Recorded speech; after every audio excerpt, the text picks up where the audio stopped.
जय हिंद, नमस्कार साथियों। जो दल सत्ता में रहते हुए नपुंसक बन गया था, 8 नवंबर बंबई में हुए नरसंहार के ऊपर जो उसका जवाब तक नहीं दे पाया था पाकिस्तान को,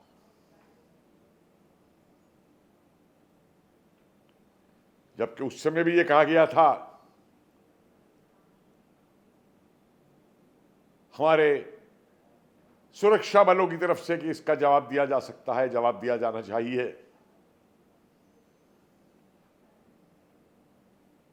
लेकिन इन्हें कोई दिक्कत नहीं हुई। यह भी मत भूलिए कि जिस समय यह मुंबई पे हमला हो रहा था, मुंबई पे, उस समय इनकी सरकार के सेक्रेटरियों का एक पूरा दल पाकिस्तान में बैठ के वार्तालाप कर रहा था उनसे, और इधर मासूमों के ऊपर गोलियां चल रही थी मुंबई के अंदर। और जब से यह खबर आई कि इस हमले का जो मास्टरमाइंड था, उस समय पाकिस्तानी था, फिर कनाडा भाग गया, कनाडा का नागरिक हो गया कि वहां तो टुल्लू देता है सारे शरणार्थियों को, ये सारों के शरणार्थी बनाता है इनको, सारे आतंकियों को। तो जब से खबर सुनने में आई थी कि इस मास्टरमाइंड को भारत लाया जा रहा है,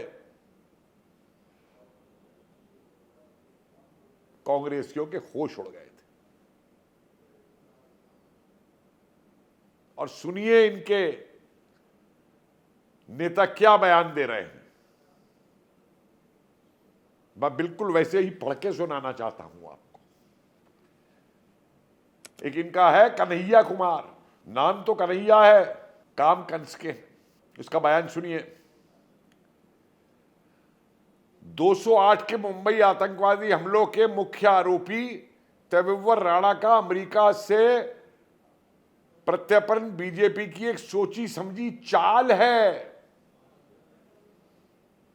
मतलब एक मास्टरमाइंड को पकड़ के यहां पे लाना, उससे पूछताछ करना, उससे जानकारी लेनी है, ये बीजेपी की एक चाल है। और क्यों ये चाल है कन्हैया के हिसाब से? कि ये राणा को यहां पे लाया जाना का जो मकसद है, वो अपनी नाकामियों से बीजेपी सरकार जनता का ध्यान हटाना चाहती है। अरे नाकामियां तो तुम्हारी थी, जो तुमको जनता ने उठा के कांग्रेस को बाहर फेंक दिया। एक बार नहीं, 2 बार नहीं, 3 बार।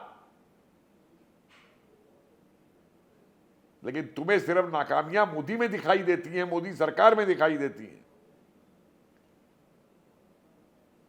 आगे ये बकवास करता है कि बीजेपी के पास दिखाने के लिए कोई ठोस उपलब्धि नहीं है। अरे अगर तुम पे कोई ठोस उपलब्धि होती ना दिखाने को, तो तुम सत्ता से बाहर नहीं होते, जनता तुम्हें बाहर नहीं फेंकती। 3-3 बार अगर जनता मोदी को वापस ला रही है, तो उपलब्धियों की वजह से ही ला रही है, कार्य की वजह से ला रही है। और इसी के साथ ये जो है कन्हैया कुमार अपने इस बयान में वक्फ को भी जोड़ देता है। वक्फ विधेयक भी इसका एक उदाहरण है। क्या बात है! मतलब एक वक्फ विधेयक जो इन कांग्रेसियों ने बनाया। एक बात समझ में आती है कि जो दान जमीन में देते हैं, वो वक्फ उनकी देखभाल करता है गरीबों के लिए। लेकिन इन कांग्रेसियों ने वक्फ को यह अधिकार दे दिया कि जिस जमीन पे भी वक्फ अपना हाथ रख दे, वो वक्फ की हो गई। अरे कन्हैया कुमार, 2013 में एकदम जो सरकारी जमीनें दे दी गई वक्फ को, उस पर तुझे क्या कहना है? जरा अपने कांग्रेस में ही घूम के देख ले। जो बड़े वक्त से जुड़े हुए तुम्हारे नेता है कांग्रेस के, जो बहुत चिल्ला रहे हैं पार्लियामेंट में भी, सुप्रीम कोर्ट में भी, वो डाल रहे हैं अर्जियां कि उन्होंने वक्फ की कितनी जमीनों पर कब्जा कर रखा है। अब क्योंकि इनकी दुकान बंद होने जा रही है, इनका पैसा बंद होने जा रहा है, तो तुम आतंकियों को भी वक्फ के साथ जोड़ दो। इसीलिए मैं बार बार कहता हूं कि ये मसला केवल एक आतंक का नहीं है, ये मसला केवल एक वक्फ का नहीं है, ये चीजें जुड़ी हुई हैं गजवाए हिंद के साथ। एक दूसरा नेता है कांग्रेस का, नाम सुनिए इस नेता का, इसका नाम है पृथ्वीराज चौहान, लेकिन काम करता है सारे मोहम्मद गोरी के। इसका स्टेटमेंट सुनिए, ये कहता है कि देश को कंगारू कोर्ट नहीं चलाएंगे, इसके मुकदमे को लेकर राणा को, कि पूरा देश इस राणा के मुकदमे को देख रहा होगा। हां, मिस्टर पृथ्वीराज चौहान देख रहा होगा कि कोर्ट कब इसको फांसी पे लटकाता है। ये कहता है मुकदमा चलेगा, और क्या कहता है कि मेरी ये डिमांड है कि ये मुकदमा जो है भारतीय कानून के हिसाब से चले, एक बड़ा वो क्या कहे फेयर मुकदमा होना चाहिए। फेयर मतलब इनके लिए तो फेयर वो होता है जो इनके हक में होता है, कांग्रेसियों के। इसको भी वकील मिलना चाहिए। अरे अब तक तो मेरे ख्याल इन्होंने वकील खड़े भी कर दिए होंगे उसकी जमानत कराने के लिए। बहुत से गद्दार हैं ऐसे देश के अंदर मौजूद।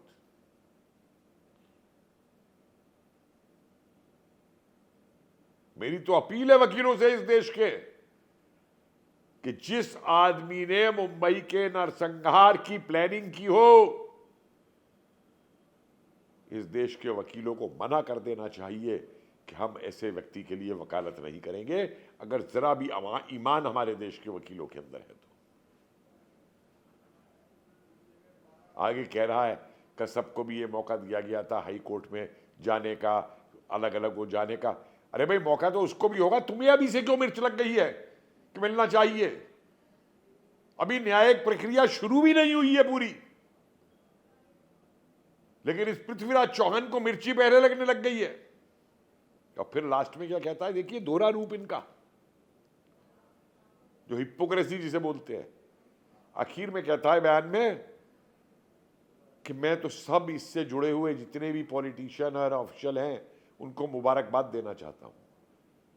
तो ये पृथ्वीराज चौहान तो मुबारकबाद देना चाह रहा है, मतलब पॉलिटिशियन कह रहा है, सरकार नहीं कह रहा है जो इसे पकड़ के लाई है।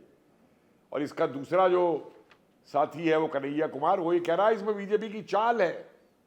साथियों, इसका एक महत्व समझिए अंतर्राष्ट्रीय स्तर पे और राष्ट्रीय स्तर के ऊपर भी। आज इस राणा के आने के बाद में, वो भी एक स्पेशल प्लेन से, अगर भगदड़ मची है ना किसी में सबसे ज्यादा, तो वो पन्नू और वो जो खालिस्तानी बैठे हुए थे ना अमेरिका के अंदर, आज उन्हें पसीने आ गए हैं। मेरे को लगता है अमेरिका से अब तक भाग भी गए होंगे, पहुंच गए होंगे कनाडास्तान के अंदर, ट्रूडो के पास। जिस चीज को इतनी साल तक कोई सरकारें नहीं कर पाई, और उस आतंकवादी को भारत लाना। अभी तो उसका इंटेरोगेशन होगा भाई, अभी तो रिमांड पे लेकर के जो उसका इंटेरोगेशन होगा। हम तो सारा कानून का रास्ते से चल रहे हैं। यही पाकिस्तान होता तो गोली मार देता, चीन होता तो गोली मार देता, इजराइल होता तो गोली मार देता, रूस होता तो गोली मार देता।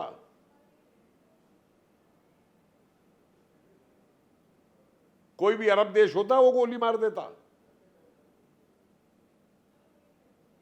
तो भारत है जो कानून से चल रहा है। हां, इंटरोगेशन होगा और वो भी बहुत सख्त होगा। क्यों घबरा रहे हैं ये कि मुंबई नरसंहार की असलियत सामने ना आए? और पाकिस्तान में भी आग लगी हुई है इसके आने पे। वो तो कह रहे हैं अभी हमारा नागरिक नहीं है। अरे भाई हाँ, तुमने एक बनाया अपनी फैक्ट्री के अंदर और उसको एक्सपोर्ट कर दिया तुमने बाहर कि जाओ बाहर से करो, ये तो काम है तुम्हारा। अब वो अलग बात है कि आज देखिए पाकिस्तान की जो एक्सपोर्ट बनाने की फैक्ट्रियां हैं ना, ये बनाने की जो फैक्ट्रियां हैं, जहां उनको ट्रेनिंग देते हैं, पैसा देते हैं और जहां से दुनिया भर में उनको भेजते थे, अब उन फैक्ट्रियों में आग लगी हुई है।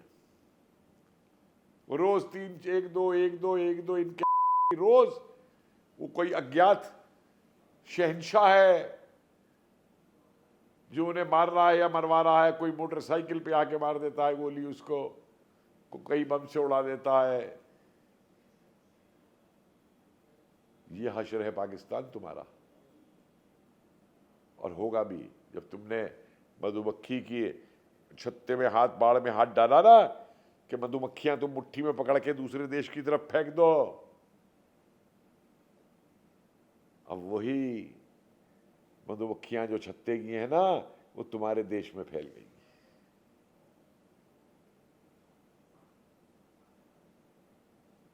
और मजे की बात आप ये देखिए कि जितने भी बड़े बड़े इस्लामिक स्कॉलर आते हैं,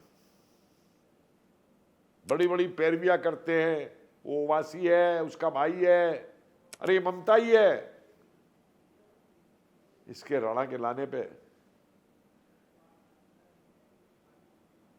इनके चेहरों पे पसीने क्यों आ गए? इनके मुंह से क्यों नहीं एक मुबारकबाद तक निकली सरकार के लिए? अरे मैं मुबारकबाद देता हूं उस पूरी टीम को जो कई सालों से लगी हुई थी हमारे एनएस से अजीत डोभाल के अंडर में इसको लाने के लिए। हमारी एजेंसियों को कभी भी अंडर एस्टिमेट मत करिए, दुनिया में सबसे बढ़िया एजेंसियां हैं हमारी। आज तो मुसाद भी अब शायद सीख ले रहा होगा हमारी एजेंसियों से।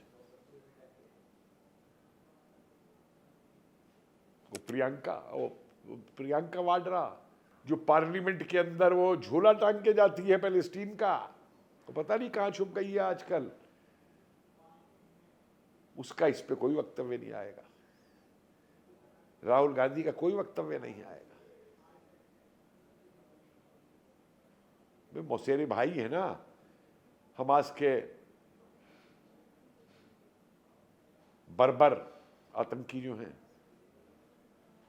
और ये राना वाना हमास हमास ये सारे एक है भाई, ये कोई अलग अलग नहीं है। ये अलकायदा, ISIS, वो लश्कर वश्कर, ये तमाम जितने भी हैं ये बने हुए, इतने कितने सौयों संस्थान ये बने हुए हैं। अगर कोई समझे कि ये अलग अलग है, ये अलग अलग नहीं है, इनका कमांड एक जगह पे है।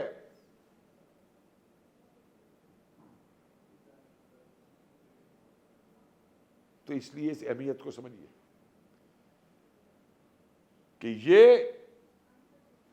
हमारी सरकार की और हमारी सुरक्षा एजेंसियों की एक बहुत बड़ी उपलब्धि है। और एक बात मैं आपको और बता दूं, आज मोदी जी की सरकार है, अगर मनमोहन सिंह की सरकार भी इस काम को करने में सफल रहती तो मैं आज उसको भी, मनमोहन सिंह जी को भी बधाई देता और कहता कि तुम्हारी ये बहुत बड़ी उपलब्धि है।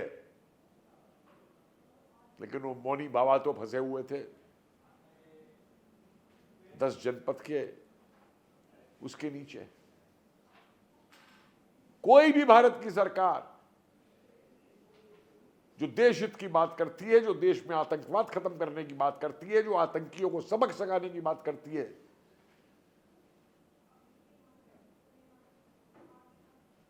हम उसको सल्यूट करते हैं। और वो कोई देशद्रोही होंगे जो एक इतनी बड़ी उपलब्धि के ऊपर उंगली उठा के, ये कन्हैया नक्सलाइट जो कहता है कि अपनी वो गलतियां छुपा रही है, कुछ कहने को नहीं है बीजेपी के पास। अरे तेरे को कहने को क्या है पैसा बनाने के अलावा? तेरा इस कन्हैया को देख लो, जब ये JNU में आया था फटी चप्पल पहन के और फिर चार्टर्ड हवाई जहाज में घूमता है। ये धंधा है इनका कि देश को गाली निकालो, प्रधानमंत्री को गाली निकालो। पैसा बनाओ, क्योंकि बड़े जने बैठे हैं पैसा देने वाले, सोरोस बैठा है, ISIS बैठी है, पाकिस्तानी बैठे हैं, लुटियन वाले बैठे हैं, बड़े बैठे हुए हैं। एक बार फिर